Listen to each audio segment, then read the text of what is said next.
आपको जैसा बताया था लास्ट टॉपिक में कि हम लोग अर्थमेटिक प्रोग्रेशन के अकॉर्डिंग मतलब एक फॉर्मूला है an is to a plus n minus 1 into d के अकॉर्डिंग हम लोग क्या कर सकते हैं, किसी भी एक वैल्यू को फाइंड कर सकते हैं। या तो फर्स्ट टर्म को फाइंड कर लीजिए, या कॉमन डिफरेंस को फाइंड कर लीजिए, या nth टर्म को कर लीजिए, या nth टर्म को कर लीजिए। ओके, सो अब हम लोग यहाँ पे न्यू ट्रिक न्यू क्वेश्चंस लेके आएंगे। किस टाइप के क्वेश्चन भी आपके एग्जाम में पूछ सकते हैं। अब जैसे मैं बात करूँ आपसे 30 टर्म की, या 11 टर्म की, या 10 टर्म की, या 25 टर्म की, तो एक फॉर्मूला हमेशा ध्यान रखिएगा स्टूडेंट। जैसे मुझे कहा गया है कि सर आप 13th टर्म निकालिए, तो आप इसको हमेशा लिख दीजिए a प्लस 29d। 30 टर्म का मतलब होता है a प्लस 29d, मतलब कि 30 में से एक कम, a प्लस 29d। अगर मैं बात करूं 11, आपके लिखेंगे सर a प्लस 10d। देखो 11 में से एक कम हुआ, 10d हो गया। ओके, अगर मैं आपसे बात करता हूं कि नहीं सर मुझे आप एक काम करिए 158 टर्म निकाल के बताइए, तो आपको घबराने की जरूरत नहीं है। 158 टर्म का मतलब हो गया a प्लस 157d भाई एक कम। आप दुनिया में किसी भी नंबर का टर्म फाइंड कर सकते हैं, बस आपको ये ट्रिक पता होना चाहिए कि हमें क्या फाइंड करने को कह रहे हैं और हमें किस तरीके से वो फाइंड करना है। अब आपसे बोला है 30 टर्म फाइंड करने को, तो अब आपको ये पता होना चाहिए कि भाई a कितना और d कितना। अगर आपको a और d फर्स्ट टर्म और कॉमन डिफरेंस निकालना आता है क्वेश्चन में से, तो आप इस क्वेश्चन को बहुत बेहतर तरीके से कर सकते हैं। सो अब हम लोग एक काम करते हैं, फर्स्ट क्वेश्चन पे ध्यान दीजिए आप। अब फर्स्ट क्वेश्चन में क्या है, 80 10 7 4 and find the 30th term. आपको कहा जा रहा है कि आपको ये सीरीज देख रखी है AP की, और आपको जो है 30 टर्म फाइंड करना है। So let's start the solution of question number first. So देखिए फर्स्ट क्वेश्चन में हमें सीरीज है 10 7 4, 10 7 4। ओके, अब हमें क्या फाइंड करना है, 30 टर्म फाइंड करना है। तो अब 30 टर्म, आप वैसे बहुत सारे स्टूडेंट ऐसे होते हैं जो 30 टर्म को समझते हैं कि लास्ट टर्म हो गया, ये लास्ट टर्म नहीं है, ये 30 टर्म में फाइंड करना है ओनली, है ना। सो देखिए यहाँ पे जो एक ही वैल्यू गिवन है, जो फर्स्ट नंबर होता है वो हमेशा फर्स्ट टर्म होता है, ये मैंने आपको हमेशा बताया है ना। ये जो टर्म्स होते हैं, जो पद होते हैं, वो फर्स्ट अगर है तो फर्स्ट ही होता है, यानी कि a की वैल्यू कितनी गिवन है, 10 गिवन है। अब मुझे कॉमन डिफरेंस फाइंड करना है, यानी कि d फाइंड करना है। d किस तरीके से मैं फाइंड कर सकता हूँ, सेकंड वाले में से फर्स्ट वाले को माइनस कर दीजिए, यही मैंने आपको पहले बता चुका हूँ लास्ट वीडियो में। 7 में से माइनस करेंगे हम लोग 10, तो 7 में से 10 जाएगा तो कितना बचेगा, माइनस का 3, माइनस का 3। अब यहाँ पे स्टूडेंट गलती कर देते हैं, क्यों गलती कर देते हैं, क्योंकि वो ना यहाँ पे इतना ध्यान देते नहीं है, वो 10 में 7 माइनस का 3 लिख देते हैं। आपको ये ध्यान देना है कि बड़ी वैल्यू प्लस की है या माइनस की है। अगर 10 के आगे बड़ी वैल्यू देखो 10 या 7 बड़ा, 10 बड़ा, 10 बड़ा, तो 10 के आगे वैल्यू कहीं की है, मतलब साइन कहीं का है, साइन किसका है, माइनस का साइन है। तो आपको जो रिजल्ट आता है उसके आगे क्या लगाना है, माइनस लगाना है। ये छोटी सी जो गलती है वो आगे तक भुगतना पड़ता है उसके लिए। सो a की वैल्यू 10 हो गई, कॉमन डिफरेंस हमने फाइंड कर लिया है। मैंने आपसे कहा था आपको a पता होना चाहिए, आपको d पता होना चाहिए। अब मुझे आप बोल रहे हैं कि 30 टर्म फाइंड करना है, तो 30 टर्म कैसे निकालेंगे,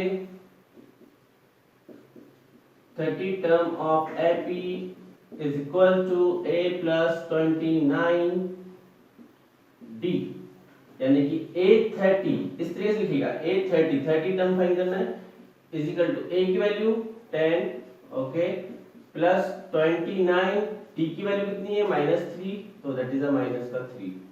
सो a30 is equal to 10 plus minus minus 3 का मल्टीप्लाई करिए 29 से 87, ठीक है।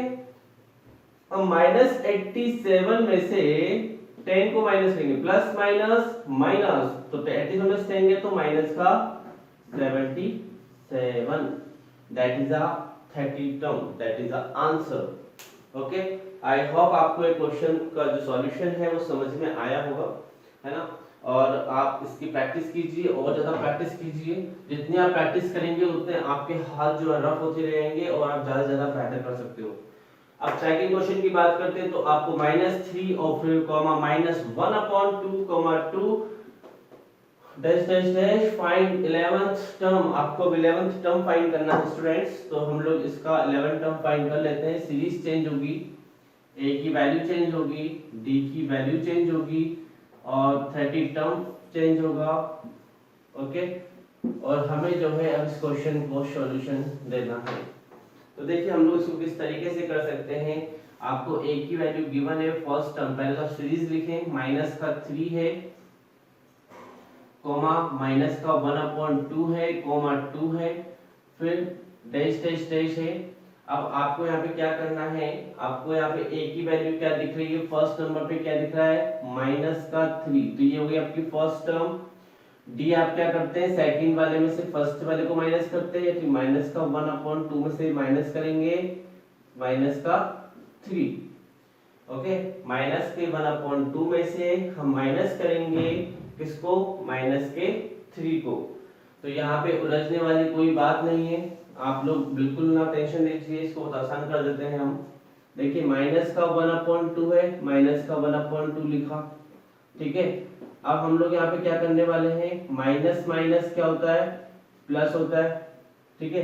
ये 3 है, ये 3 है, so d is equal to what is the LCM, भाई 2 इज द एलसीएम, 2 एलसीएम आ गया, माइनस का 1 माइनस का 1, 2 3 जा 6 प्लस का 2 3 जा 6, कोई शक। सो d is equal two plus 6 में से माइनस बन गया तो 5/2, 6 में से बन गया तो 5/2, तो d की वैल्यू कितनी आ गई मेरे पास 5/2। ओके, अब हम लोग यहाँ पे काम करने वाले 11th टर्म फाइंड करेंगे, है ना। सो 11th टर्म क्या होता है, 11th term of AP, 11th term of AP is equal to A plus 10D। एक कम, भाई 11 की बात करें तो एक कम हो जाएगा 10D, तो A11 is equal to A plus 10D। A11 is equal to what is the value of A, A की वैल्यू -3 है, यहाँ पे रखेंगे हम लोग माइनस का 3 प्लस 10, D की वैल्यू कितनी दिख रही है, D की वैल्यू 5/2 है, सो D की वैल्यू रखेंगे हम लोग यहाँ पे 5/2। सो A11 is equal to -3 plus, देखिए अब यहाँ पे 10 into 5/2 है, तो आप चाहे तो 2 1 जा 2, 2 5 जा 10, आप इसको काट सकते हैं बिल्कुल इजीली फॉर्म में, 2 1 जा 2, 2 5 जा 10, 5 5 जा 25। सो A11 is equal to 25 में से 3 जाएगा तो कितना बचेगा 22। Okay, that is 11th term of AP, ठीक है। ये हमने थर्ड क्वेश्चन भी फाइंड कर लिया है। आप चाहे तो इसका स्क्रीनशॉट ले लीजिए या फिर इसको नोट कर सकते हैं और ज़्यादा से ज़्यादा इस टाइप के क्वेश्चंस की आप प्रैक्टिस करते रहिए। Okay, thank you so much.